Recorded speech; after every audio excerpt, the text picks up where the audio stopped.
জনের শপথ করেছি আমরা এই গাঁয়ের স্কুলে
আমি আপনার আদেশ অক্ষর অক্ষরে পালন করবো পিতামহ। আমি আপনার আদেশ অক্ষর অক্ষরে পালন করব। তবে যাওয়ার সময় একটি কথা বলে যায় পিতামহ, যদি কোনোদিন আমার মিত্র দুর্গেশের আমার প্রয়োজন পড়ে তাহলে কিন্তু আমি সেই দিন ঘরে ঘুমিয়ে না থেকে আমি প্রাণ দিতে ছুটে আসবো আমার মিত্র দুর্গেশের কাছে। আমি আসি পিতামহ, আমি আসি।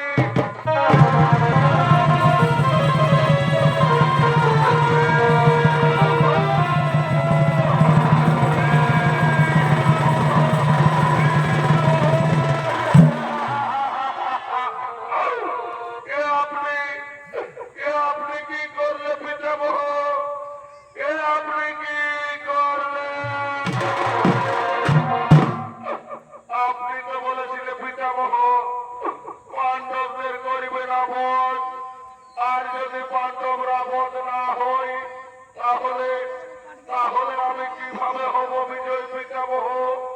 তাই বলছি পিতামহ, আমার মিত্র অঙ্গরাজ কর্ণকে একটিবার যুদ্ধে যাওয়া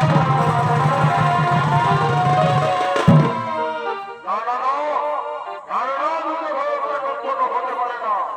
হস্তিনাপুরের গৌরব শিবিরে আমি যতদিন প্রধান সেনাপতি হিসেবে কাজ করবো আমার মিত্র অঙ্গরাজ কর্ণ কিছুতেই যুদ্ধ করতে পারবে না। কথাটা মনে থাকে যেন। আমি আসি, আমি আসি।